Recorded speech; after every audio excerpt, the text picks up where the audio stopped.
অসাধু কারা?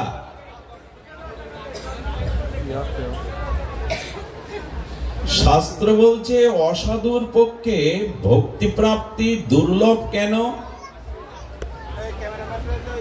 তো বলছেন, দেখুন শ্রীমৎ বিশ্বনাথ চক্রবর্তী বারবার বলছেন যে যদি হৃদয়ে ভগবানের থেকে সাংসারিক বস্তুর প্রতি আসক্তি থাকে আর নিজের সসুখ বাসনা স্বার্থের জন্য আমি ভগবানকে আরাধনা করি, এই জন্য ভাগবত প্রথমেই সুতমুনি সতর্ক করেছেন, ধর্ম পর্জিত কৈতব অত্র পরাং নির্মৎ শরণাং সদাম।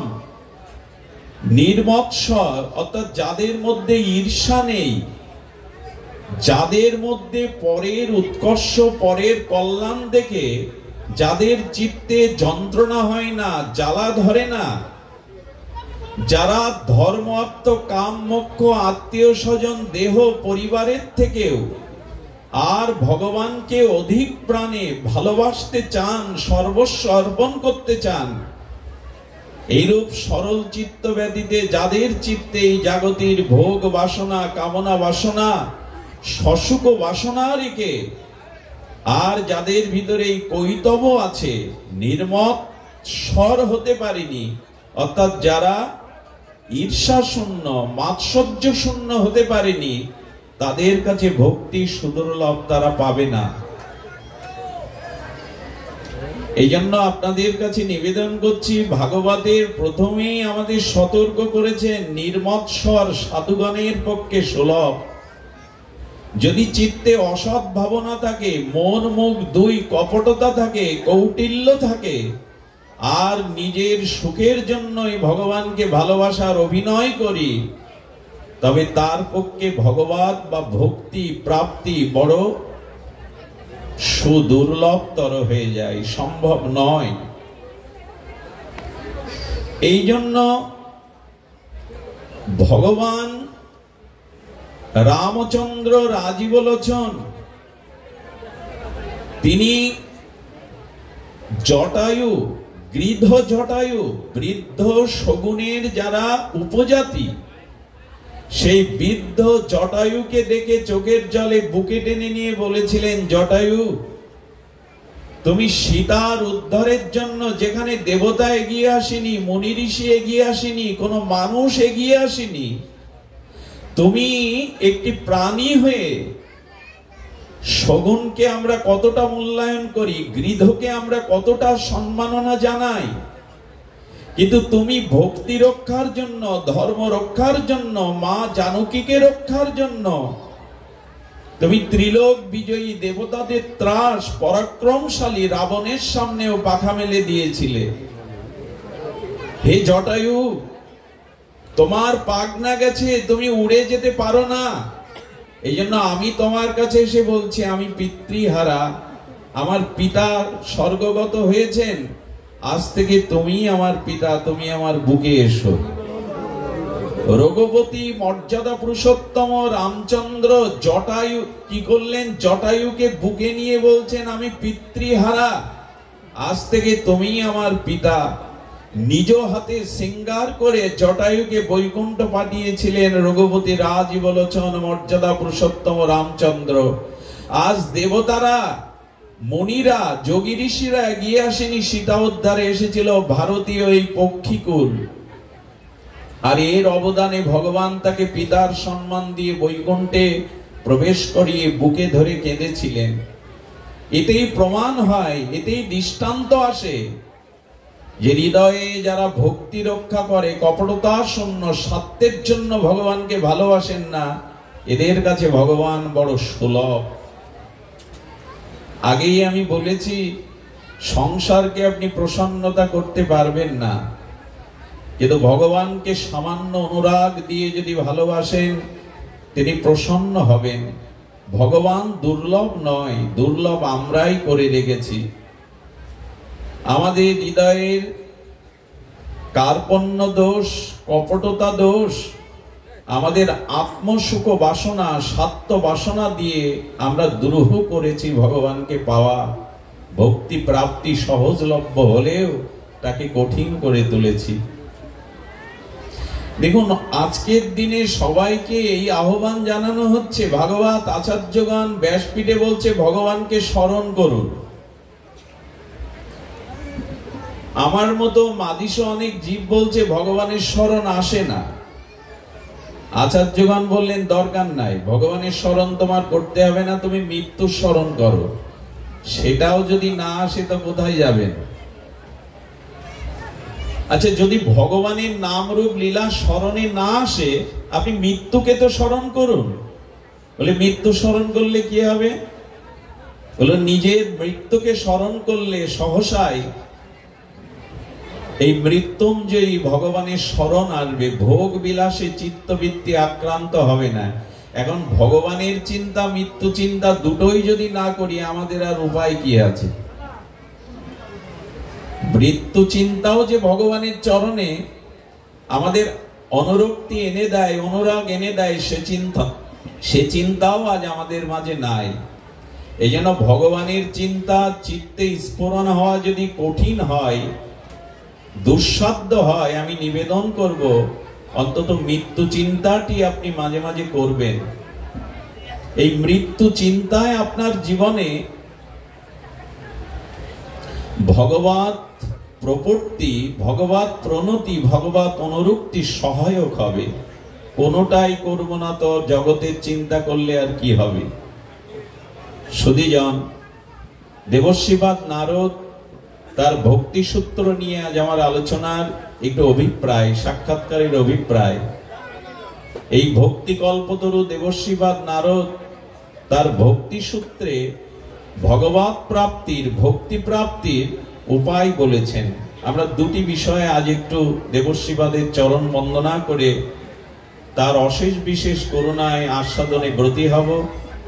যদিও স্বল্প জায়গার মধ্যে আপনারা এই তাপ প্রবাহে কষ্ট পাচ্ছেন, আমি হাত জোড় করে চরণে ক্ষমা প্রার্থনা করছি, একটু শান্ত থাকুন, হরিকথার পরিবেশ কৃপা করে দান করুন। দেবশ্রীপাদ নারদ তিনি তার ভক্তি সূত্রে জগৎকে জানিয়েছেন, আজ আমরা যারা প্রগতিশীল ভক্তির পথে, ভজনশীল পথে এসেছি, মাঝে মাঝে আমাদের জ্ঞানের অভিমান আসে। আমরা যে ভজন করি সেই ভজনের অভিমানও আসে। আমি প্রবক্তা, আমি বক্তা, আমি গায়ক, আমি শুদ্ধ নামধারী। এমন করে ভক্তি পথে, ভজন পথে যাদের চিত্তে বড়ত্বের, পদ প্রতিষ্ঠার অভিমান আসে, মুখে তারা না বললেও মনে মনে অনুভব করে আমি অনেকটা পথ এগিয়েছি। শ্রী গুরু কৃপা, মহৎ কৃপা আমার উপরে বর্ষিত হয়েছে, নালে এত সুনাম, এত প্রচার, এত পদমর্যাদা, এত সুখ্যাতি আমি পেতাম না। দেবশ্রীপাদ নারদ এখানে সতর্ক করে বলেছেন, যদি এই চিত্তে প্রগতিশীল ভজন পথের কোন প্রতীকের আসে, জানতে হবে ভক্তি থেকে ভজন হতে সে বহু বহু দূরে সরে গেছে। প্রথমে এই অনুভূতি আনা দরকার যে না, আমি তৃপ্ত নই। দেখুন, ভজনে যে তৃপ্ত, জানতে হবে তার ভজনে বিঘ্ন আছে, ভজনে অপরাধ আছে। মহৎ অপরাধ হতে সে অপরাধী। যদি ভজনে কখনো তৃপ্তি আসে, আচ্ছা, ভোজন আর ভজন এই দুটো শব্দের মধ্যে পার্থক্য কি? ভ বর্গীজ দন্তান্ন, এর নাম ভজন। আর ভোজনটা হলো একটা আকার বা ওকার, অক্ষরটাকে বেষ্টন করা হলো আকার এবং ওকার দিয়ে।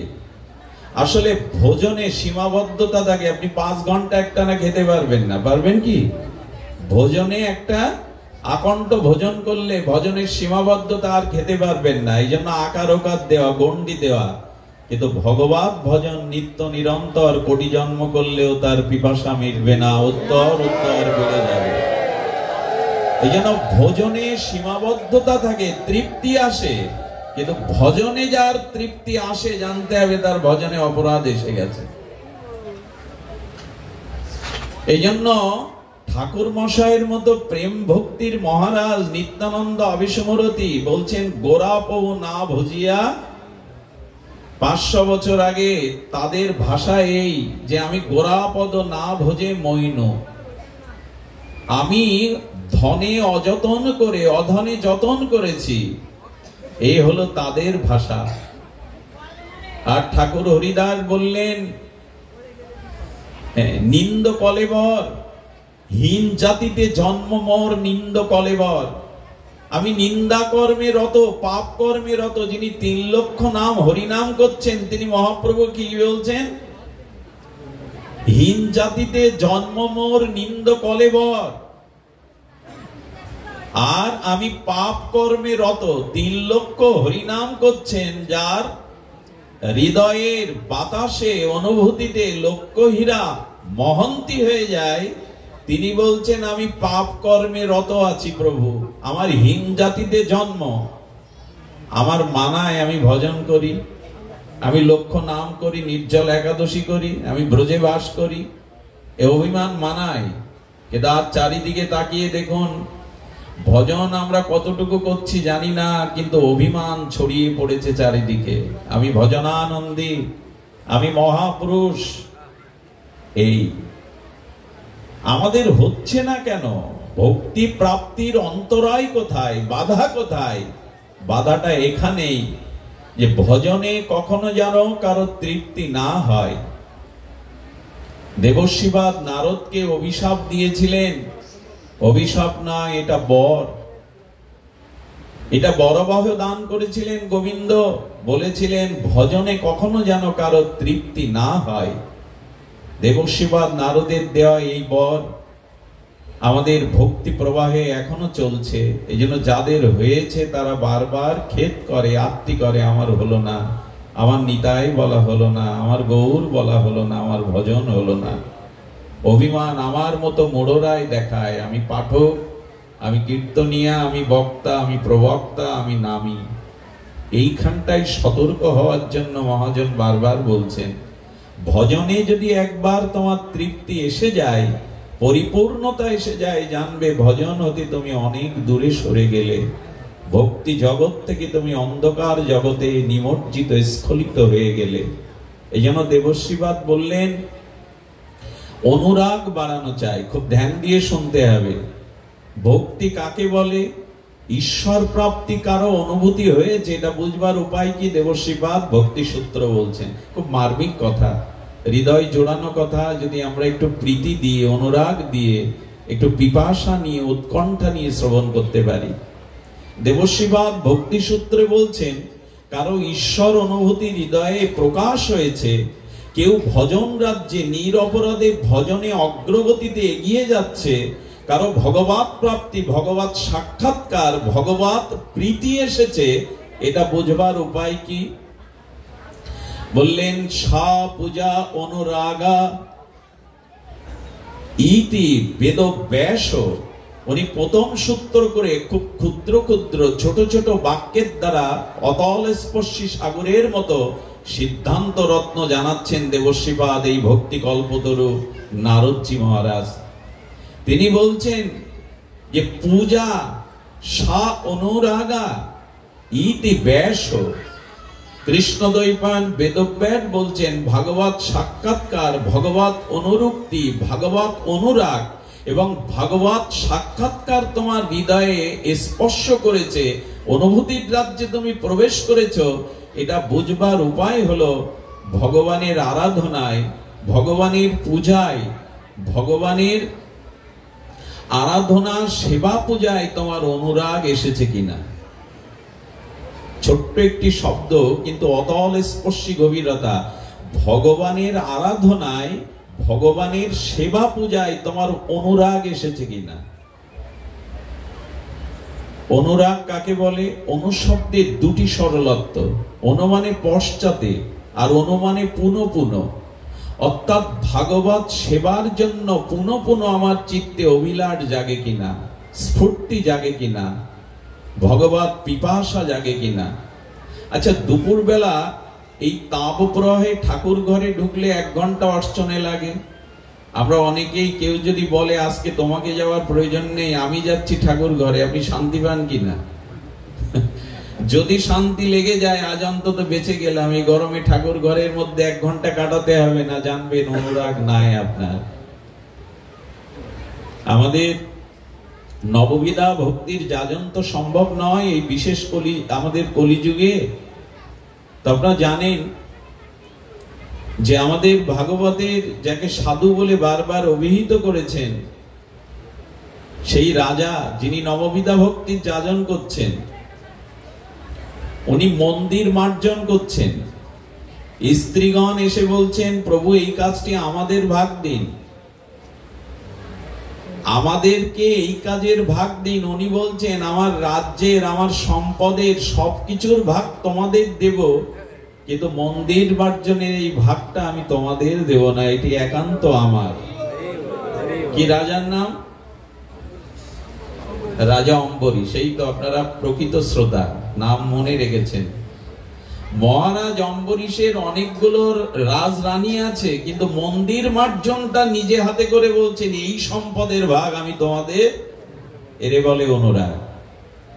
ভগবানের সেবা পূজা আরাধনা, তার জন্য পুষ্প চয়ন করা, চন্দন চর্চিত করা, ঠাকুর ঘরে গিয়ে তাকে সেবা করা, এর জন্য যে অনুরাগ, অনুরাগ মানে প্রীতি, প্রীতি মানে পিপাসা, উৎকণ্ঠা যদি না জাগে, জানবেন ভক্তি জগৎ থেকে, ভজন জগৎ থেকে, প্রীতির জগৎ থেকে আপনি স্খলিত হয়ে গেছেন, মহৎ কৃপা হতে বঞ্চিত হয়েছে। আজ আমরা অনেকেই মন্দির করি, কিন্তু মন্দিরে যাওয়ারও সময় নাই। হ্যাঁ, যাদের শারীরিক অসুস্থতা আছে, গৃহ কুলদেবতা আছে, প্রতিষ্ঠিত বিগ্রহ আছে, আপনি পাচ্ছেন না, ঠিক আছে, স্বজাতীয় স্নিগ্ধ কোন যুবককে বা সেবককে রাখুন। কিন্তু সামর্থ্য থাকতেও যারা ঠাকুর ঘর তৈরি করে, বিগ্রহ প্রতিষ্ঠা করে, লোক দিয়ে, টাকা দিয়ে পূজা করায়, এই পূজা না করাই ভালো। এতে ভগবান অন্তত সন্তুষ্ট হবেন না। আজকাল মন্দির করার জন্য আমরা ব্যস্ত, কিন্তু সেই মন্দিরে ধূপ দীপ আরাধনা করার জন্য ব্যস্ত নয়। জানতে হবে ভক্তি জগৎ থেকে আমরা অনেক দূরে।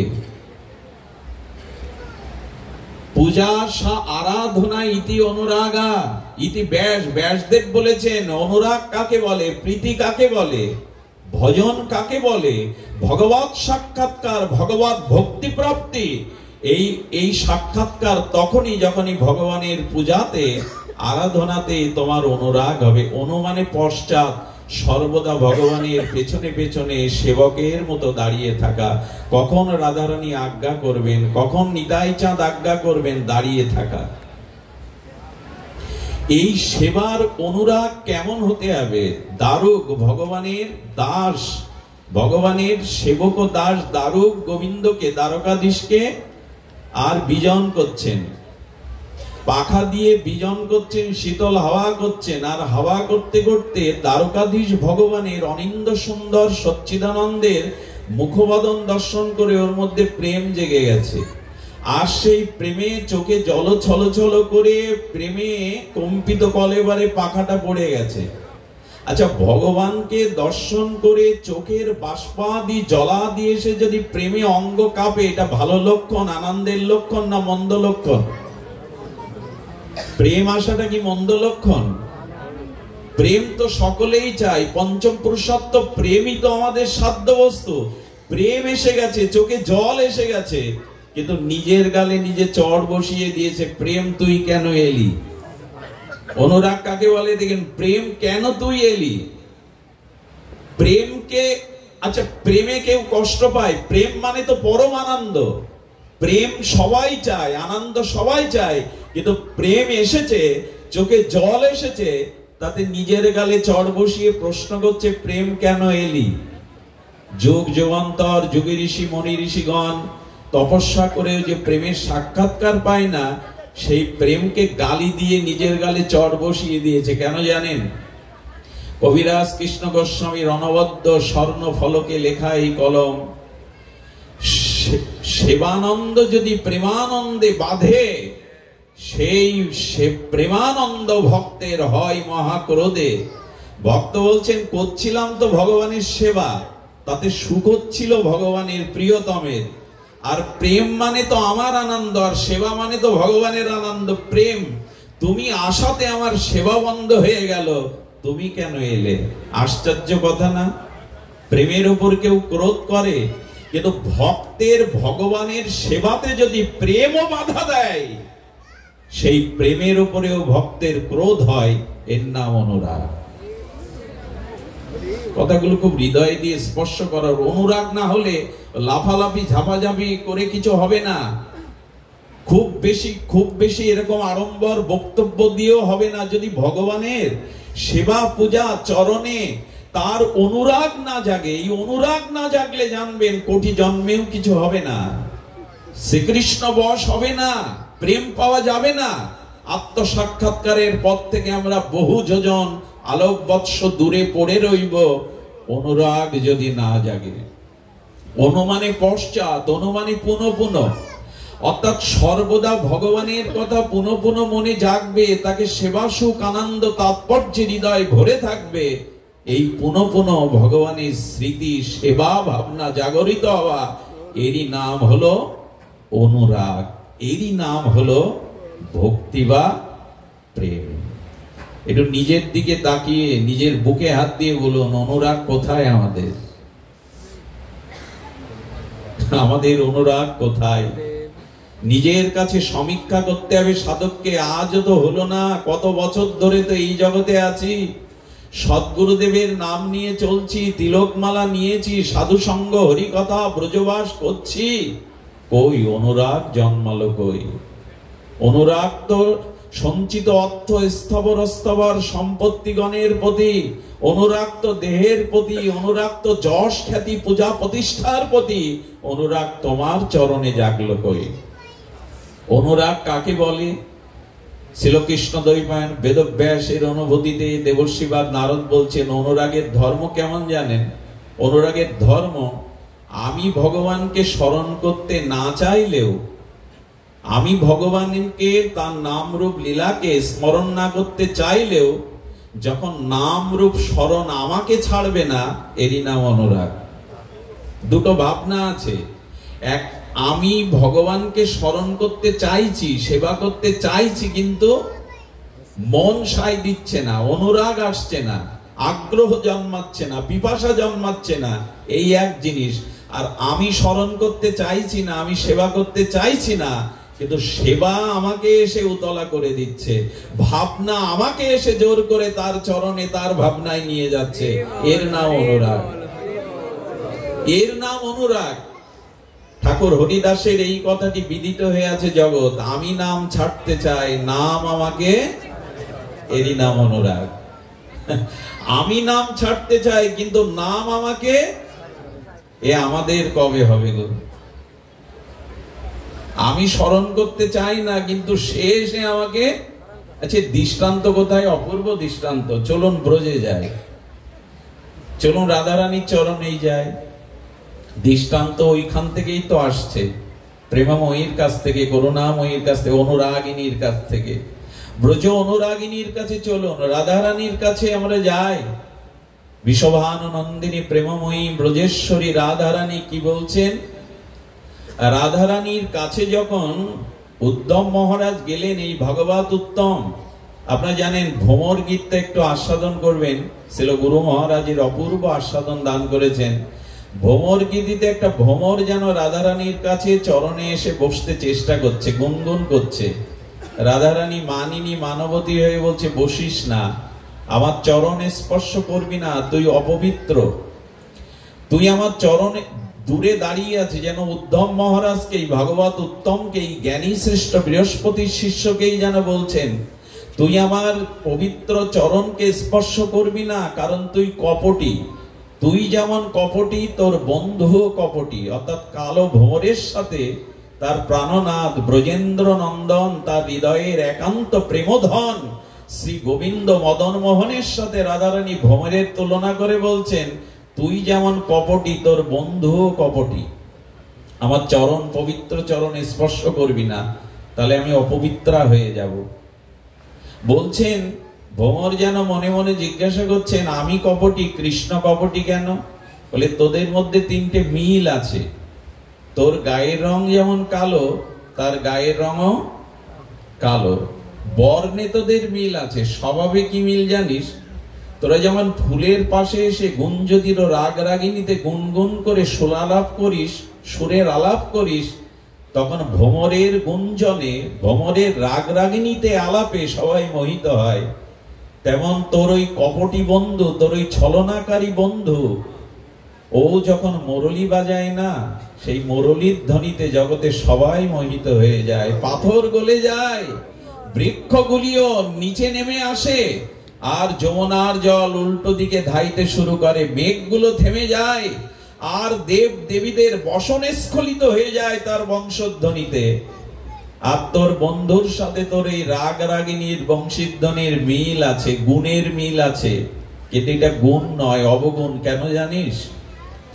তুই যেমন ফুলের বক্ষে বসে ফুলের সঞ্চিত মধুকে আস্বাদন করে এটো করে উড়ে চলে যাস, আজ ফুলের খবর রাখিস না, তেমন তোর কপটি ছলনাময় বন্ধু ওই বাঁশির ধ্বনিতে অনুরাগের রূপে আমাদের চিত্তে প্রেম ভালোবাসাগুলো সব নিয়ে আস্বাদন করে উড়ে চলে গেছে, আর আমাদের খোঁজ নেয় না। তাই তোর বর্ণের সাথে, স্বভাবের সাথে কপটি বন্ধুর মিল আছে। রাধারানীর এই কথা শুনে ভ্রমর তখন বলছেন, ঠাকুরানী প্রেমময়ী, আমি যখন থেকে এসেছি দেখছি, তখন থেকে তুমি কপটি ছলনাকারী আমার বন্ধুর নিন্দা করে চলেছ। তার যে কপট, যে ছলনাকারী, যে অভদ্র, তাকে যে স্মরণ করে, তার কথা যারা বলে তারাও কি খুব ভালো? আরে কপটি, নিন্দকারী, ছলনাকারীর স্মরণ করলে তো তোমার মধ্যে ওই দোষ আসবে। আমি যখন থেকে এসেছি তুমি তার কথা ছাড়া তো অন্য কথা বলছো না। তখনই রাধারানী বলেছিলেন, ওরে বহুবার চেষ্টা করেছি তাকে ভুলে যাওয়ার, তার কথা বলবো না, বহুবার চেষ্টা করেছি কিন্তু পারিনি। যতবার ভুলতে চেষ্টা করি, একবার বিশাখা আমাকে বলল তুই যোগিনী হ, ওম এই উচ্চারণ করে যোগীদের মতো যোগিনী হ, চিত্ত থেকে সব চলে যাবে। যত চোখ বন্ধ করে আর যোগিনী হতে চলেছি, তত কৃষ্ণ মূর্তিটা, বধুর মূর্তিটা আমার চিত্তে তত ভেসে ওঠে পূর্ণিমার চাঁদের মতো। যত তাকে, আর শোন, তাকে ছেড়ে বেঁচে আছি কিন্তু তার কথা ছেড়ে বাঁচতে পারবো না, তার কথা না হলে বাঁচবো না। এরে বলে অনুরাগ। আমি ছাড়তে চাইছি, সে আমাকে ছেড়ে দেয় না। অনুরাগ কেমন জানে না? খুব মার্মিক বিষয়, রাধারানীর শ্রীমুখেই শুনুন অনুরাগ বিষয়। পূর্ণমাসী দেবী এসেছেন, যোগমায়া দেবী এসেছেন, রাধে দেবী এসেছেন, মা এসেছো। পূর্ণমাসীকে প্রণাম করে বলছেন, মা আমাকে বাঁচাও। কেন রাধে, কি হয়েছে কিশোরী? বলেন, মা আমি বাঁচতে পারছি না। কেন বাঁচতে পারছো না? লাডলি বলো আমায়। পূর্ণমাসী দেবী মাপতে এসেছেন, এখনো কৃষ্ণের সাথে যোগমায়া দর্শন করাননি, বৃন্দাবনে এখনো শ্যামসুন্দরের চোখে চোখ পড়েনি সরাসরি রাধারানী। তার আগে অনুরাগটা কেমন জানার জন্য পূর্ণমাসী দেবী বলছে, কেন? বলে আমি ঘরে থাকতে পারি না। বলে কেন? যেদিকে তাকাই সেদিকেই মুরলীধারী শ্যামসুন্দরকে দেখি, আমার যাওয়ার রাস্তা নেই। আমি শয়নে, স্বপনে, জাগরণে, গৃহে যেদিকে তাকাই, বলো যেদিকে তাকাই তাকে দেখি। বলো তাকে যেদিকে দেখো অন্যদিকে দৌড় দেবে। বলে যখন তাকে দেখে অন্যদিকে দৌড় দিতে যায়, তখন দুহাত প্রসারিত করে আমার সামনে দাঁড়িয়ে পড়ে, আমাকে যেতে দেয় না। তখনও কিন্তু কৃষ্ণের সাথে দেখা হয়নি, তখনও কিন্তু চোকাচোকি হয়নি, দুজন দুজনকে তখনও দেখিনি। ব্রজলীলায় পূর্ণমাসী দেখছেন যে অনুরাগটা কোন পর্যায়ে পৌঁছেছে। মিলনের আগে তো অনুরাগ চাই। সতীজন, বড় মার্মিক কথা। রাধারানীকে বলছেন, তো হাত দিয়ে যখন তোমাকে দুবাহু প্রসারিত করে বাধা দেয়, তুমি চিৎকার করো না কেন? লোকজন এসে পড়লে তো সরে দাঁড়ায়। বলে যখনই চিৎকার করতে যায় তখন তার করপল্লব দিয়ে আমার মুখটা আচ্ছাদন দিয়ে ঢেকে দেয়, কাউকে ডাকতে দেয় না। পূর্ণমাসী দেবী বলছেন, যখন করপল্লব দিয়ে আচ্ছাদন দেয়, তুমি রূঢ় মুদ্রায় হাতটা কামড়ে নাও না কেন? তাহলে ব্যথা লাগলে ছেড়ে দেয়। বলে যখনই রূঢ় মুদ্রায় কামড়াতে যায়, তখন আমার চরণ ধরে বলে, তুমি ছাড়া আমার গতি নেই, তুমি ছাড়া আমি বাঁচবো না। আমার চরণ ধরে পড়ে, তুমি বলে দাও, তুমি বলে দাও এখন আমি কি করব। পূর্ণমাসী দেবী মুখে মুখে কষ্টের রেখা ফুটিয়ে তুলে মনে আনন্দ পাচ্ছেন, হ্যাঁ মিলনের এই সময় এসেছে, অনুরাগ বৃদ্ধি পেয়েছে। ধ্যান দিন, খুব মার্মিক কথা, রাধারানীর কথাতে কোলাহল করতে নাই। অনুরাগ কাকে বলে সেটা বোঝাবার জন্য প্রয়াস করছে আমাদের দেবর্ষিবাদ নারদ। কাকে বলে অনুরাগ, কাকে বলে ভগবত সাক্ষাৎকার, কাকে বলে প্রেম প্রাপ্তি, কাকে বলে ভগবত প্রাপ্তি, তারই নমুনা এগুলি, এছাড়া অন্য পথ নাই। রাধারানী তখন বলছেন, দেবী আমাকে একটু বর দিন। বলে কি বর চাই রাধে? বলে বর দিন আমি এখনই যেন দেহ ছেড়ে আমার প্রাণ চলে যায়, আমি যেন মৃত্যু বরণ করি। বলে মরে কি করতে চাও? মরে একটা ভ্রমর হতে চাই। বলো ভ্রমর হয়ে কি করতে চাও? বলো গোবিন্দের গলায় যে বৈজয়ন্তী কুসুমের মালা আছে, ওই মালাতে বসে আমি তার বুকের গন্ধ আস্বাদন করতে চাই, আমাকে ভ্রমর করে দাও, আমার এই শরীরকে ত্যাগ করতে দাও। তখনই বিশাখাকে ডেকে পূর্ণমাসী বললেন, গোবিন্দের একটা ছবি এঁকে ওর কাছে দাও, নাহলে ওকে বাঁচানো যাবে না। এরই নাম অনুরাগ। এখনো চোখে দেখেনি, এখনো দুজনার মিলন হয়নি, তার আগে এই অনুরাগ। আমি নিবেদন করব, এই অনুরাগ কেন জাগছে না, এই প্রশ্নের উত্তর ভাগবত থেকে নিতে হবে।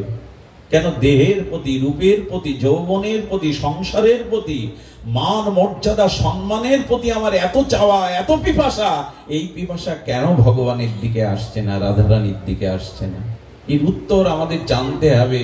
দৌড়া দৌড়ি করে কিছু হবে না, হই হুল্লোড় করে কিছু হবে না, এই জায়গাটায় আসতে হবে। প্রেম প্রাপ্তির অনুরাগ কি করে বৃদ্ধি পাবে? অনুরাগের আরেকটি দৃষ্টান্ত না লোভ সামলাতে পারছি না, ক্ষমা সুন্দর দৃষ্টিতে দেখবেন, বহুবার হয়তো শ্রবণ করেছেন, তবু নব নব অনুরাগে নব নবায়ন মান, এই কথা। এক গোপী তার যমুনাতে আনা জলভরা কলসিটা পাশে রেখে ধ্যান করতে বসেছে।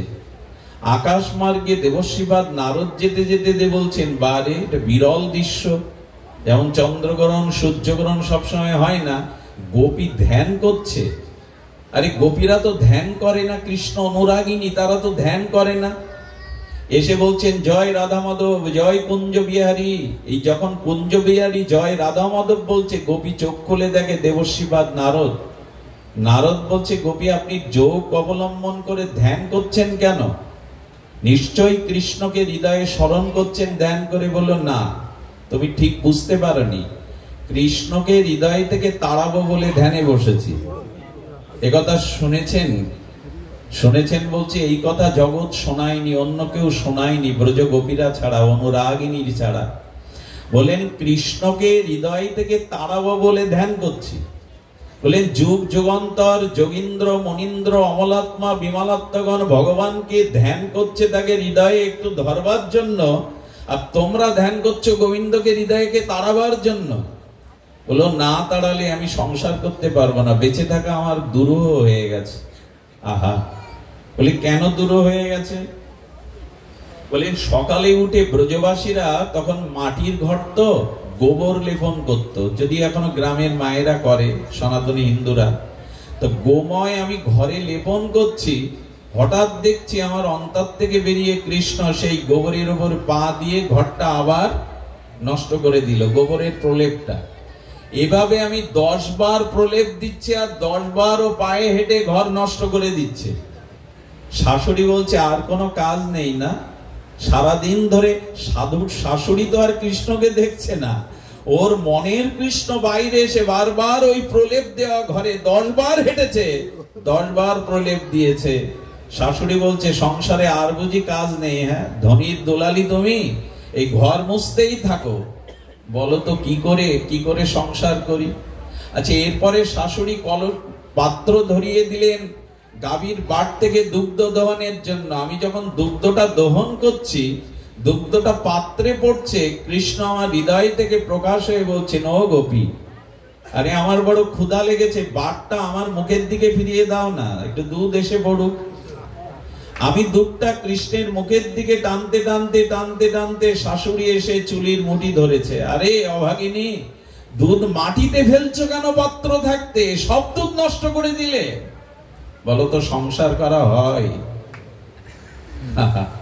সংসার করা হয় আমার? আমি দুটুকো মাটিতেই দিয়েছি, রান্না করতে বসালো, জানো কি হয়েছে?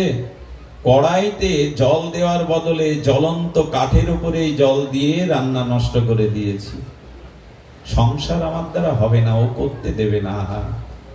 এই জন্য তাকে হৃদয় থেকে তাড়াবো বলে ধ্যানে বসেছি। ও হৃদয় থেকে না গেলে আমার সব উচ্ছন্ন যাবে। এরই নাম অনুরাগ। আমি ছাড়তে চাই, কিন্তু সে আমাকে, কবে হবে এই দিন, কবে হবে এই ভাব? আমি ছাড়তে চাই, কিন্তু সে আমাকে ছাড়ে না। অনুরাগের দৃষ্টান্ত শুনুন। ভক্তমহল চরিত্রে রামার একটা দৃষ্টান্ত। তাকে রাম কিন্তু রামা বলে ডাকতেন। অত্যন্ত সরল। আমি পূর্বেই বলেছি, সরল হলে পশুরাও ভক্তি পাবে, কিন্তু কপট হয়ে দেবতা হয়েও ভক্তি পাওয়া যাবে না। সরল ব্যক্তিদের একটা গুণ কি জানেন? এরা এত কূট তর্ক বোঝে না।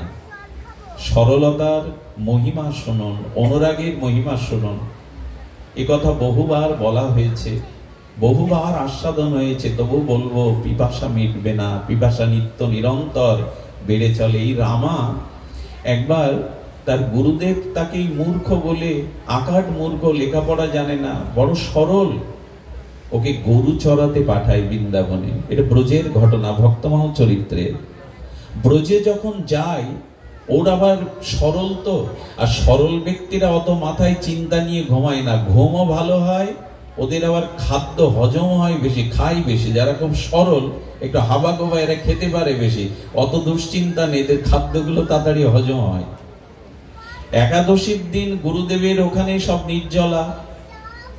রামা এসে বলছে, প্রভু আপনি তো জানেন আমি 3 ঘন্টার অন্তর অন্তর খেতে দিতে হয়, তো একাদশী টসী আমি বুঝি না, আমি খিদা সহ্য করতে পারি না, আমার খাওয়ার ব্যবস্থা করুন। নিয়ম বড় না, অনুরাগ বড়। বলছেন, প্রভু আমি সহ্য করতে পারি না ক্ষুধা। গুরুদেব হেসে বললেন কি, ওকে 1 কেজি আটা, একটু ঘি, একটু আলু সবজি দিয়ে দাও, আর শোন, জঙ্গলে যা, নদীর ধারে বসে এটা সিদ্ধ করে তুলসী পাতা নিয়ে যা, এটা তোর রঘুপতি রামচন্দ্রকে দিয়ে তবে পাবি, ভগবানকে না দিয়ে যেন পাস না। একাদশীতে পাচ্ছিস, তবে ভগবানকে দিয়ে পাস। সরল যারা, তারা কোনো কথাকে বর্ষির মতো হৃদয়ে আটকে যায়। ওই হাত পুড়িয়ে বনের কাঠ দিয়ে রুটি সবজি কোন রকমে তৈরি করে কদলী পত্রে তুলসী দিয়ে বলছেন, এসো রাম, এসো রঘুপতি। গুরুদেবের ওই কথাটা তার হৃদয়ে সরলতায় আটকে গেছে, যে প্রভুকে না দিয়ে যেন তুই প্রসাদ পাস না।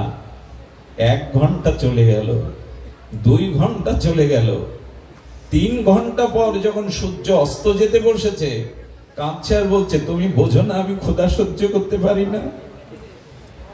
তুমি দেখছো না আমি এই 3 ঘন্টা বসে রয়েছি, সূর্য অস্ত যেতে বলছে, তুমি কেন শুনছো না? গুরুদেব তো বলে দিয়েছে, গুরু বাক্য মিথ্যা নাই, তোমাকে না দিয়ে খেতে নিষেধ করেছে। রামচন্দ্রের চোখে জল এসে গেছে। রঘুপতি প্রকাট হয়ে বলছেন, দে আমাকে। প্রভুকে আর রুটি খেতে এসেছেন একাদশীতে? আসলে ও হৃদয়ের ভক্তিটুকু খেলেন, প্রভুর প্রসাদে ভক্তি মিশানো। এইভাবে প্রতি একাদশীতে যখন আসে, দ্বিতীয় তৃতীয় একাদশীতে মা সীতা জানকী বলছেন, একাদশীতে আপনি কোথায় যান এই সময়? বলেন, আর বলো না, আমার এক সরল ভক্তের ডাকে সাড়া দিতে যেতে হয় আমার। বলে, এমন ভক্তকে আমাকে দেখান। সীতা মা যেদিন এসেছেন, সেদিনও অপেক্ষা করে বলছেন, ঠাকুর আমি জানতাম ভগবান একজন, এখন আর একজনকে এনেছো, আজ তো আমার কম পড়ে যাবে, আমার তো ক্ষুধা মিটবে না। সীতা মা হেসে উঠেছেন, কত সরল ভক্ত। ও সেদিন একটু পেলেন। পরের দিন একাদশীতে গুরুদেবকে রামা এসে বলছেন, প্রভু একটু বাড়িয়ে দিন, আটা সবজি বাড়িয়ে দিন, ভগবান একা না 2 জন আসে, একটু বাড়িয়ে দিন। গুরুদেব বললেন, ওর মতো পাগল সরল কে এসে ওর কাছে ভাগ বসায়? হবে ওর মতো কেউ সরল? পরের দিন বাড়িয়ে দিল। পরের দিন যখন ওই সবজি রান্না করে নিবেদন করে ডাকছে রামচন্দ্রকে, সেদিন হনুমান লক্ষণকে নিয়েও হাজির। প্রভু একটি করে পেয়ে ওকে দিলেন। বারবার বলছেন, প্রভু তুমি দিন দিন সংখ্যা বাড়াচ্ছ, একটু বলে যাও না আর কতজন আসবে। রামও হাসে, মা জানকীও হাসে, এমন সরলকেই প্রভু ভালোবাসে। আমরা কপট হয়ে গেছি, মন মুখ আমাদের এক নয়। গুরুদেব দেখলেন ওর চোখের ভাষা বদলে যাচ্ছে, ওর নয়নের ভাষা বদলে যাচ্ছে, রঙের জ্যোতি বেড়েছে। একাদশীতে মনে করলেন কিছু ঘটলো না তো? সত্যি ভগবানের কৃপা দর্শন পেল না তো? বলছেন কাকে দিস তুই? বলে কেন, আপনি তো বলেছেন প্রভুকে দিয়ে পেতে। প্রভু আসে, মা জানকীও আসে, ঠাকুর লক্ষণও আসে। গুরুদেব মনে মনে ভাবলেন কিছু হয়তো ঘটেছে, এ আমার আবেগ জানানোর কথা নয়। সরলতার কাছে ভগবান চিরদিন এভাবেই ধরা দেন। গুরুদেব পেছনে পেছনে গাছের আড়ালে লুকিয়ে দেখছে কারা, কিন্তু গুরুদেবের ওই দৃষ্টি নাই, ওই সরলতা নাই ভগবানকে দর্শন করবার। গুরুদেব অঙ্গ গন্ধ পাচ্ছেন, রঘুপতি ভগবানের চরণের দিব্য গন্ধ পাচ্ছেন। মা জানকীর ভক্তি দেবীর অঙ্গের সেই দিব্য চিন্ময় অপার্থিব গন্ধ পেয়ে গুরুদেব ছুটে গিয়েছে, ওরে আমি দেখতে পাচ্ছি না কারা এখানে, কাদের এই দিব্য গন্ধ? শাস্ত্রে পড়েছে গোবিন্দের চরণের অঙ্গগন্ধ, এখানে কারা? বলেন এই তো আমার রাম, এই তো মা জানকী, এই তো ঠাকুর লক্ষণ। ভগবানের চরণে পড়বে কি, শিষ্যের চরণে পড়ে গেছে। ওরে সারা জীবন শাস্ত্র অধ্যয়ন করলাম, সারা জীবন ভজন করলাম, আরে নিজে হাতে প্রভুকে সেবা করাচ্ছিস তুই। আজ থেকে তোর এখানে সেবা দিতে হবে না, আমার তো দেখবার সৌভাগ্য নেই, মন্দিরে চল। আজ থেকে গরু চড়াতে হবে না, আজ থেকে হাতে করেই তুই শ্রীবিগ্রহের সেবা দিবি, চল। চাতুর্মাস্যে ব্রতে গুরুদেব চলে গেছেন ধাম যাত্রায়, ওর উপরে ভাত দিয়ে গ্রামবাসীকে বলে গেল, ও তো সরল, তোমরা একটু লক্ষ্য রেখো, ওর দিকে একটু দৃষ্টি দিও। প্রথম সপ্তাহ পরে গ্রামের লোক আসা বন্ধ করে দিল। কেন জানেন? আরতি দেখাতে দেখাতে 1 ঘন্টা চলে যায়। কেন জানেন? তুমি সামনে এসে না দাঁড়ালে আমি আরতি বন্ধ করব না। আচ্ছা, গ্রামের লোক কি 1 ঘন্টা প্রদীপ জ্বালানো আরতি দেখবে? বলে এই উন্মাদ পাগলকে রেখে গেছে, বোঝে না কিছু ভজন সাধন কিভাবে আরতি করতে হয়। আমার মতে নিয়মের থেকে অনুরাগ অনেক বড়, নিয়মের থেকে হৃদয়ের অনুরাগ অনেক বড়। ফুল দিতে গিয়ে আধা ঘন্টা হাত কাঁপে, চোখের জলে ভিজিয়ে দেয়, ও কি কেউ দেখে? সব ছেড়ে দিল। গুরুদেব কাকে রেখেছে? আকাট মূর্খ গো রাখালকে, বোঝে না, সোজে না, শাস্ত্র মানে না, আশা ছেড়ে দিল। এরপরে তার অনুরাগে ওই যে আরতি 1 ঘন্টা দেখাতে থাকে, ভগবান প্রকট হয়ে যান তার এই প্রীতির কাছে, অনুরাগের কাছে। যখন প্রকট হয়ে গেলেন তখন বলছে, প্রভু আমি হাতে করে তো সেবা দেব, আর ওই আটা গ্রামবাসীর কাছে ভিক্ষা করে এসে সেবা দিতে দিতে যখন প্রকট হন রাম লক্ষণ, ওই যে নদীর ধারের মতো, একদিন আর করেছি কি, একদিন সেবার দ্রব্য কাঁচা রেখে সামনে ডেকেছে, প্রভু আসুন। রামচন্দ্র, লক্ষণজি, হনুমানজি, মা সীতা, আর এসেছে শত্রুঘ্ন। রামচন্দ্র সপরিকর প্রায় ভ্রাতাদের সাথে এসে বলছেন, আজকে কেন তুমি কিছু প্রস্তুত করনি? বলেন, প্রভু আমার এই সংসারের নিয়ম উল্টো পাল্টা, আমি আজ থেকে আর এই নিয়ম মানব না। কি হয়েছে বলো রামা? বলেন, আমি দেখি আমি একা কেন তোমাদের সেবা করব?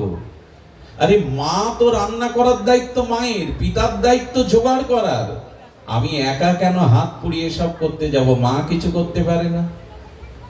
সঙ্গে সঙ্গে সীতার দিকে তাকিয়ে বলছে, তোমার সন্তান শিক্ষিত হয়ে গেছে, আজ থেকে আর হাত পা গুটিয়ে সেবা নিলে হবে না।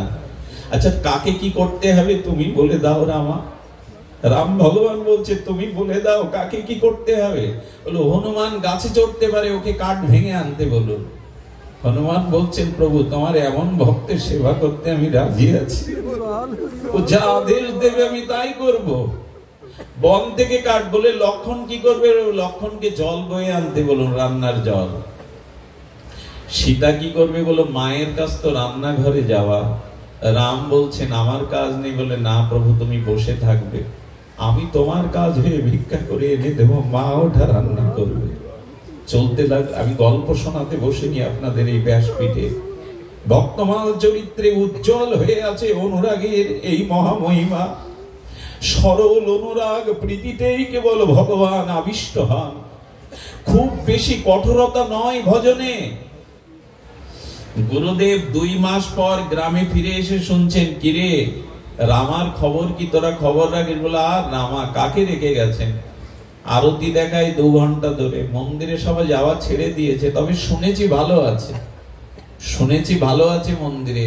গুরুদেব কাউকে না জানিয়ে কি করছে এজন্য চুপিসারে এলেন, এসে দেখে দরজা খোলা।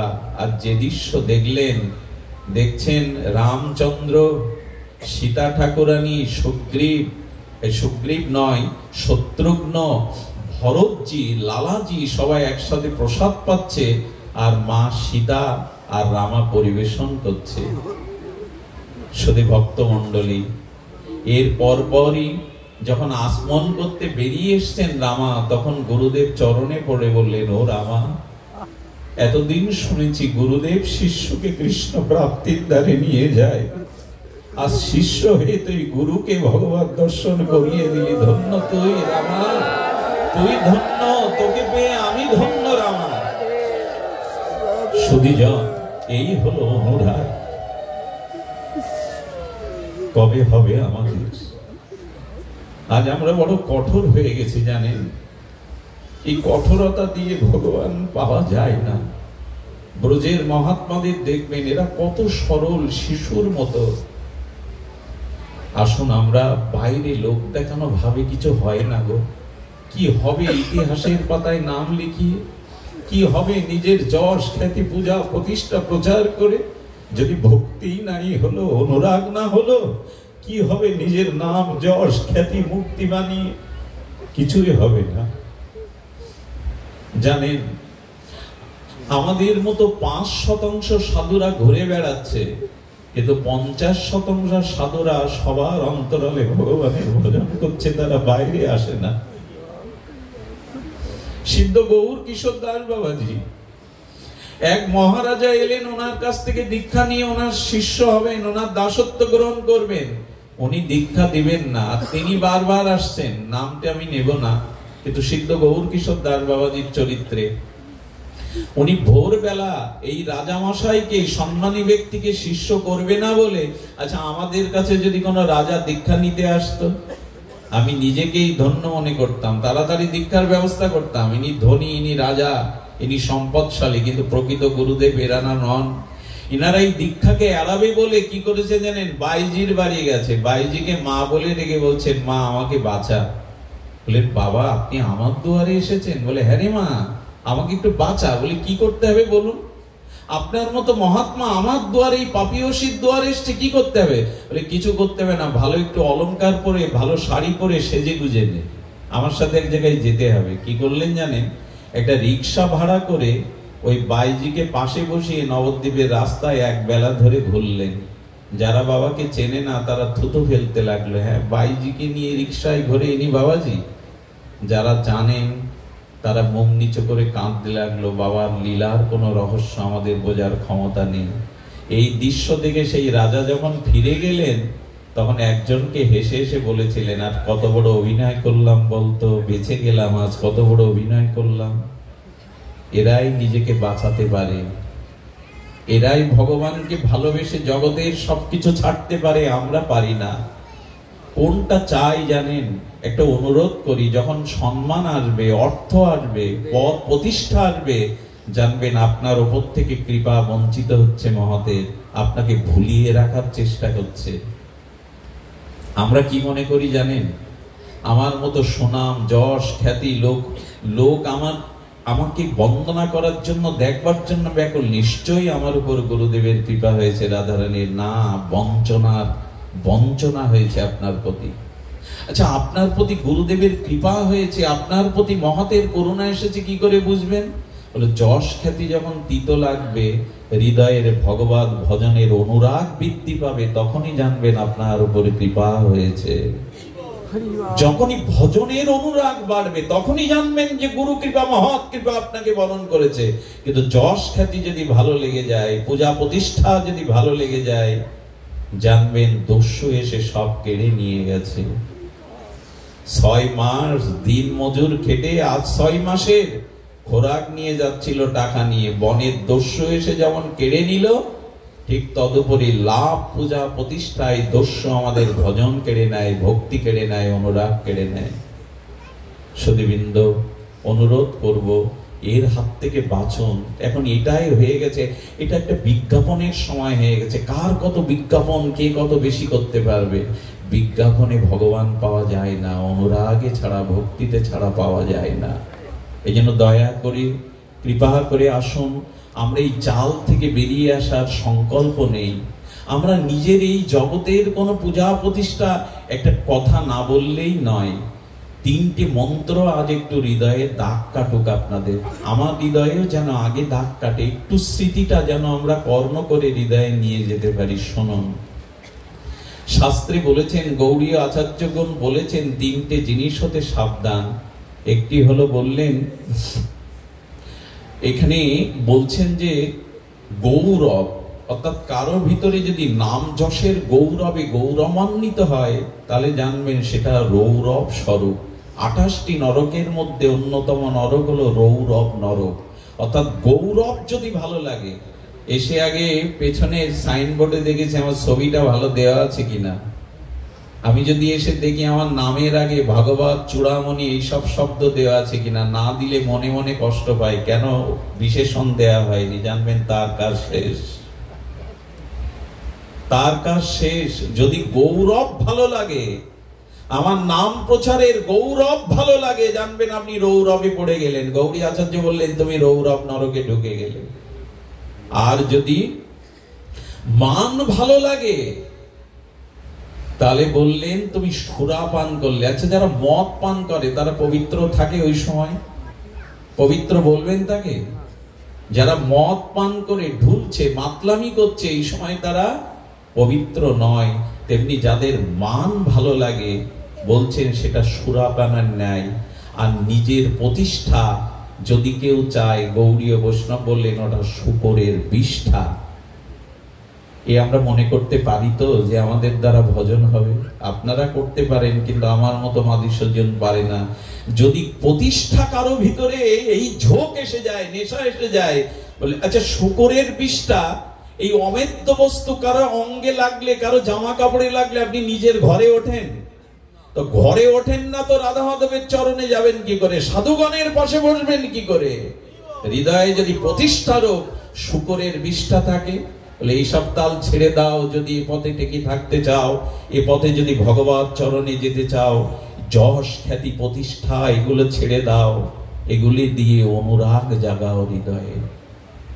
নারদজির দ্বিতীয় সংজ্ঞা ভক্তি সূত্রের অনুরাগ কাকে বলে, কি করে প্রীতি অনুরাগ ভগবত সাক্ষাৎকার প্রেম ভক্তির সাক্ষাৎ পাবো, দ্বিতীয় সংজ্ঞা বলেই আমরা পাঠ বিশ্রাম করব। দ্বিতীয় সংজ্ঞাটি বড় মার্মিক।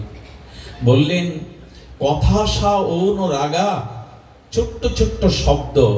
এই গ্রন্থটা একটু ক্রয় করে ঘরে রাখবেন, নারদ ভক্তি সূত্র। ছোট ছোট কথা কিন্তু গভীরতা। দেবশ্রীপাদের গায়ের হাওয়া লাগলেই ভক্তি এসে যায়। তিনি বলছেন এই ভক্তি কল্পতরু। তিনি বলছেন সা কথা অনুরাগা, অর্থাৎ হরি কথাতে যার অনুরাগ এসেছে, পিপাসা এসেছে, ব্যাকুলতা এসেছে, জানবে ভাগবত সাক্ষাৎকারের সময় উদিত হয়ে গেছে তার জীবনে। কি বললাম?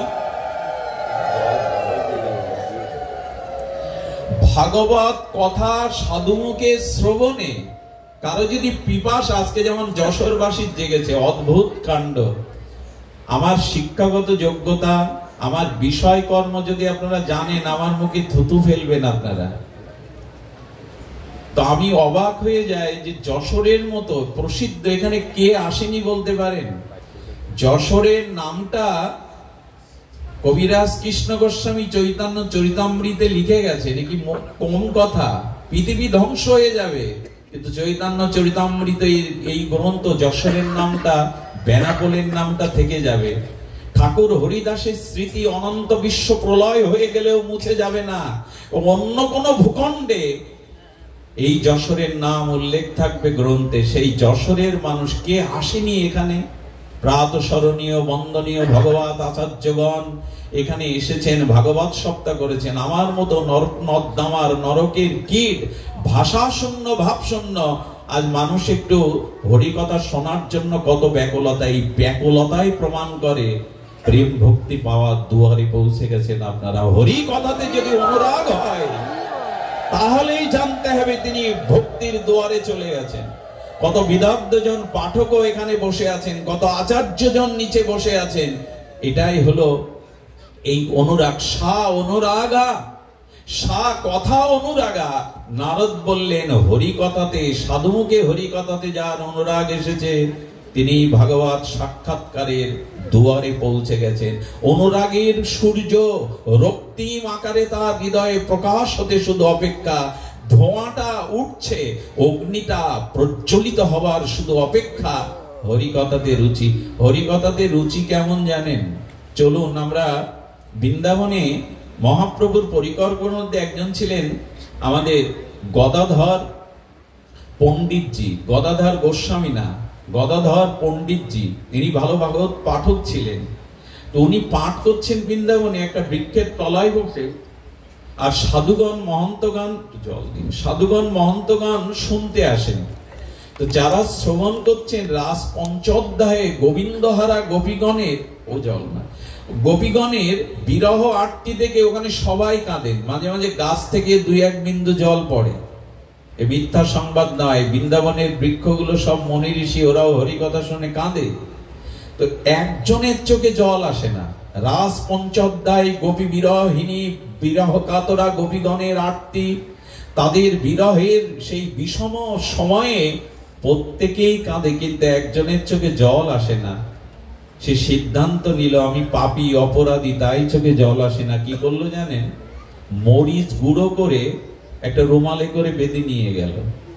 যখনই সকলে কৃষ্ণ বিরহে কাঁদতে থাকে চোখ বন্ধ করে, উনি ওই সে ঝালটা, ওই লঙ্কাটা গুঁড়ো করে এনে চোখে বুলিয়ে দেন, চোখে জল আসে। কিন্তু পাশে যারা অনুভবী তারা গদাধর পণ্ডিতজিকে বলছেন, পণ্ডিতজি আসলে ওই পাষাণ্ডকে আপনি নিষেধ করে দিন না আসতে।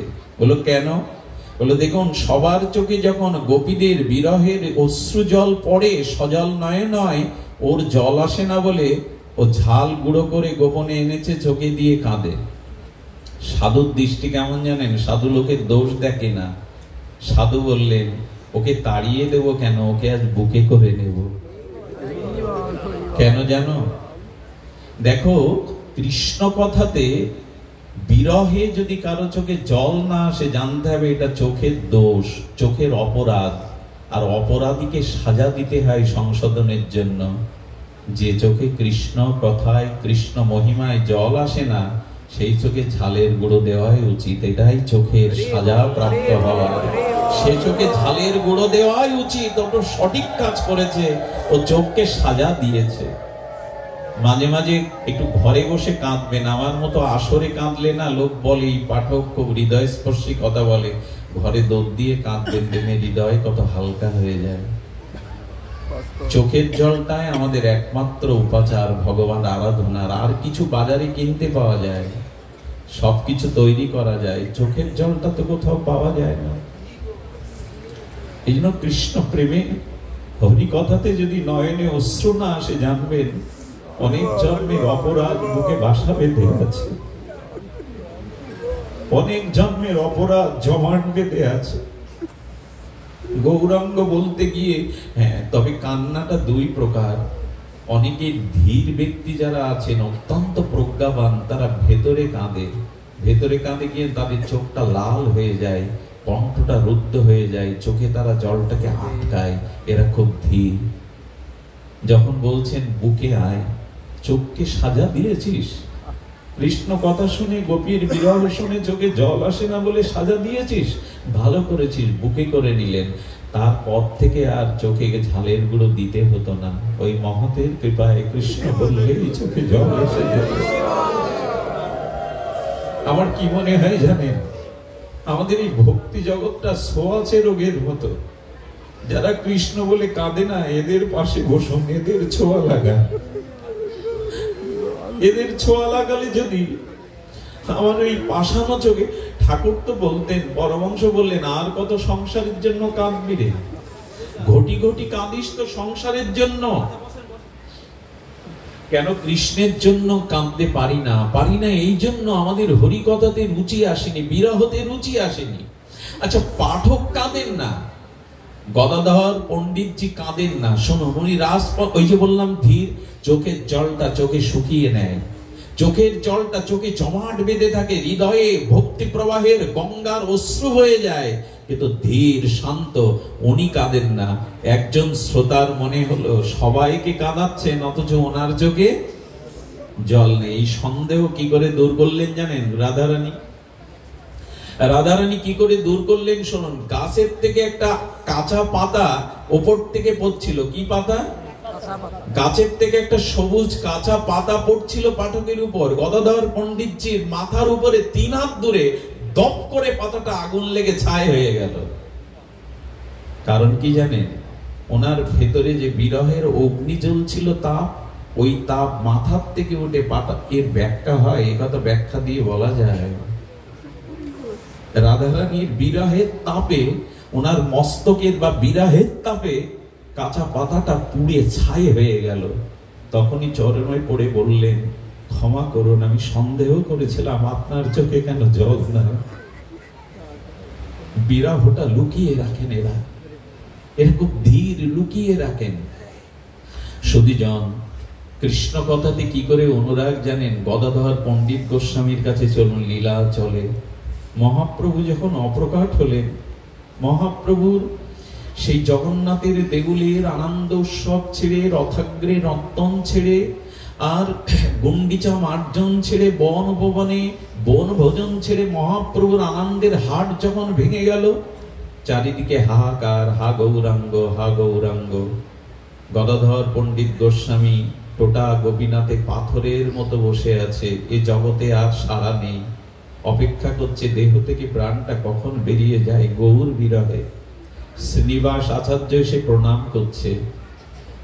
প্রণাম করলেও সেবক কানে কানে বললেন, গদা পণ্ডিত বাবা, গোস্বামী বাবা, শ্রীনিবাস এসছে, কিন্তু এ জগতে তো নাই, পাষাণ হয়ে গেছে গৌর শোকে বিরহে।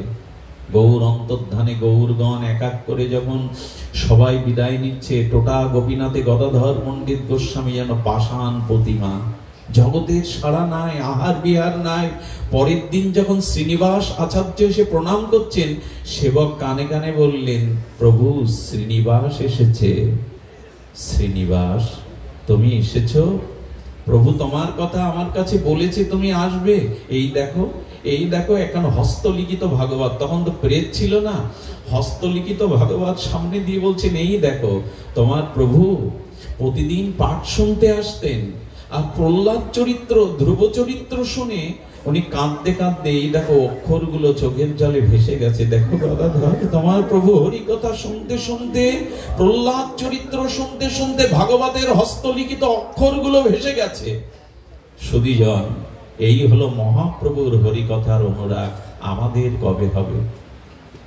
আমাদের কবে এই অনুরাগ হবে? হবে সেই দিন যেদিন অপরাধ শূন্য হয়ে সাধুমুখে হরিকথা শোনার পিপাসা জাগবে, উৎকণ্ঠা জাগবে। সুধীবৃন্দ, হরিকথা ছাড়া উপায় আছে কি?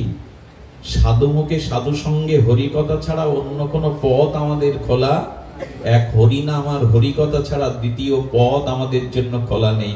খুব সংক্ষিপ্ত আস্বাদন, সারাৎসার কথা হলো, যখন ভগবান প্রকট ছিলেন রাম রূপে, শ্রীকৃষ্ণ রূপে, গৌর রূপে, তখন ভগবানকে চোখে দেখলেই ভগবত কৃপা হয়ে যেত। যেত কিনা?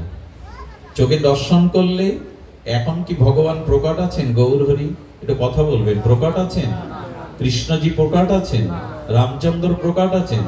এখন আমরা কি করে হৃদয়ে ভগবানকে নেব? ওরা নাই চোখে দেখে হৃদয়ে ভগবানকে প্রবেশ করিয়েছিল হৃদয়ে, আমরা কি করে করব? বলি এবার চোখ দিয়ে না, ভগবান তোমার হৃদয়ে বসবে, তবে তার উপায় হলো প্রবিষ্ট কর্ণ রন্দেন সানাং সারম সরুত্তমম। বলছেন এবার চোখ দিয়ে প্রকটকালীন লীলা প্রকটে ভক্তরা চোখ দিয়ে ভগবানকে, রামচন্দ্রকে, গৌরকে হৃদয়ে বসিয়েছিল। এবার কান দিয়ে হরি কথার মাধ্যমে হৃদয়ে ভগবানকে নিতে হবে। প্রবিষ্ট কর্ণ রন্ধেন সারাং সরোরোহম।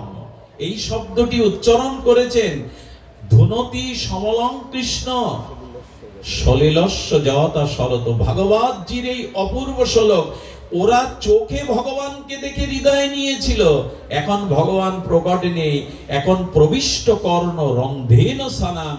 ভগবানকে, ভগবানের কথাকে সাধুমুখে শুনে কর্ণ দুয়ার দিয়ে হৃদয়ে বসাতে হবে ভগবানকে, এছাড়া উপায় নেই। ভগবানকে তো হৃদয়ে নিতেই হবে, ভক্তি অনুরাগ ভগবানকে হৃদয় আসনে বসাতে হবে, সেটা চোখ দিয়ে নয়, কর্ণ দিয়ে।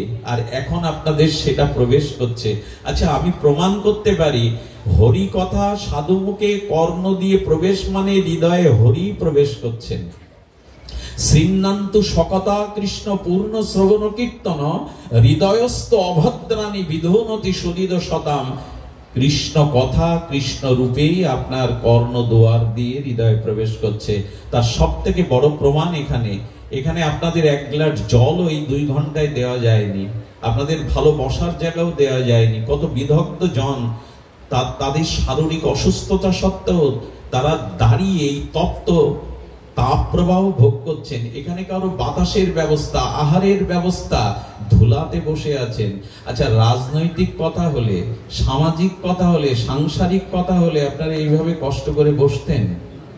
আর এখানে কি একজনকেও বলবেন আমরা খুব কষ্টে আছি বাবা, ছেড়ে দাও? আহার নেই, যত্ন নেই, আরতি নেই, বসার নেই, আহ্বান নেই, আনন্দ কেন পাচ্ছেন? এর একটাই উত্তর, কৃষ্ণ কথারূপে ভগবান যে আমার হৃদয়ে বসে আছেন,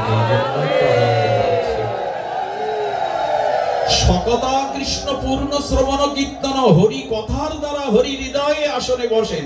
শুধু বসেন না, কি করেন জানেন? শুনলে অবাক হতে হয়।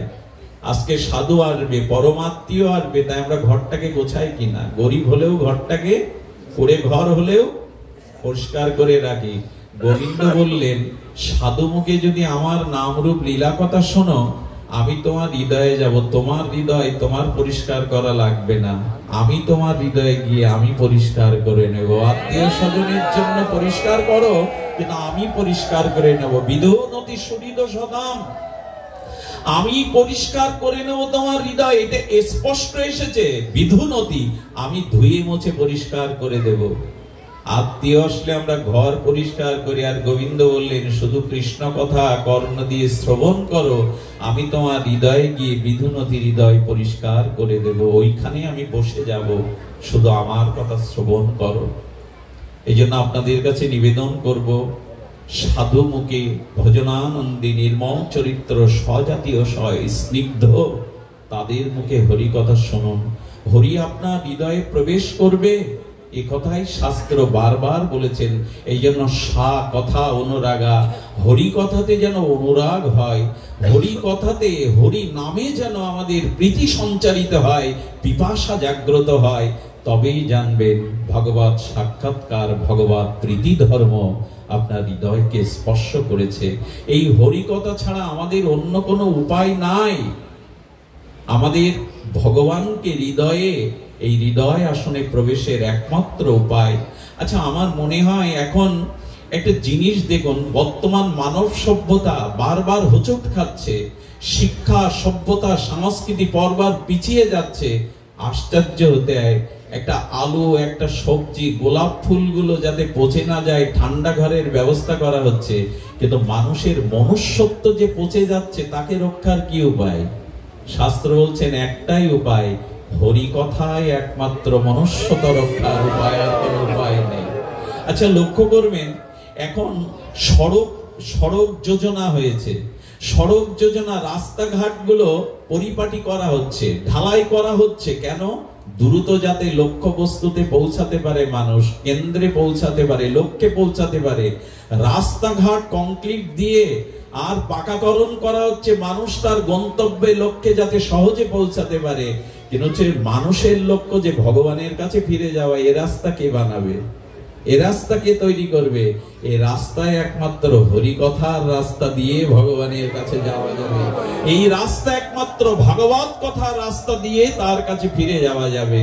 এই জন্য বারবার বলছেন ভগবানের কথা শ্রবণ করো। শুধু কি আমরা হনুমানজির মাথায় হাত দিকে রামচন্দ্র বলেছিলে, যাও হনুমান, যেখানে যেখানে হরি কথা রাম কথা সেখানে তুমি তাদের আশীর্বাদ করার জন্য যে কোনো রূপে গিয়ে দাঁড়াবে। আজও যেখানে হরি কথা হয় সেখানে হনুমানজি শুধু নয়, ভগবান রাধারানীকে নিয়ে, প্রিয় ভক্তকে নিয়ে কোনো না কোনো স্থানে এসে দাঁড়িয়ে পড়েন। ভগবান তুমি দাঁড়াও কেন বলো? হরি কথাকে সম্মান জানানোর জন্য আমি দাঁড়িয়ে থাকি। তাই আপনাদের কাছে অনুরোধ করব, আপনারা হরি কথাতে অনুরাগ এবং কথা অনুরাগা, এটাই সাক্ষাৎকারের প্রেম ভক্তি প্রাপ্তির পরম উপায়। আর আপনাদের কষ্ট যন্ত্রণা দেব না। এই দুটি জিনিস, ভগবানের পূজা ভজনে যেন অনুরাগ আসে, আর হরি কথাতে যেন আমাদের অনুরাগ সঞ্চারিত হয়, এই দুটির পথে যদি অপরাধ শূন্য হয়ে এগিয়ে যেতে পারি তবেই স্বপ্নশিরীর সার্থক পূর্ণ হবে। এই সংগঠনের নাম স্বপ্নশিরী। স্বপ্ন জগতের দেখে লাভ নেই, স্বপ্ন দেখতে হবে কবে রাধারানীর চরণ পাবো, কবে প্রেম পাবো। এই স্বপ্নের সিঁড়ি তৈরি করেছে যশোরের এই সংগঠনটি। আমি আশ্চর্য হয়ে গেছি। আপনারা জানেন, রাত জেগে তারা এই হরিকথার, তাদের সংক্ষিপ্ত পরিসরে হরিকথা বলতো যাতে সনাতনী হিন্দু জাতির মঙ্গল হয়, এই জাতি সনাতনী হিন্দুরা ভালো থাকে। আমি অবাক হয়েছি, মানুষ হরিবাসক দেয়, হরিকথা দেয়, তার কত উদ্দেশ্য থাকে, কিন্তু স্বপ্নশিরীর উদ্দেশ্য যাতে বাংলাদেশে সনাতনী হিন্দুরা ভালো থাকে, সাধু সমাজ, সাধারণ সনাতনী হিন্দুরা ভালো থাকে। আর এই জন্যই হরিকথা, এই জন্য এই হরিকথার যোগ্য। ধন্য স্বপ্নশিরীর এই অত্যন্তিক আয়োজন, ধন্য তাদের এই মনোবাসনা। আপনারা আশীর্বাদ করবেন তারা যেন এগিয়ে যেতে পারে। আজ এইটুকুই, আপনাদের চরণে সশ্রদ্ধ ধন্যবাদ জানিয়ে হরিকথার আজ এখানেই বিশ্রাম। শ্রী গুরু প্রেমানন্দে গৌর হরি। জয় শ্রী রাধে।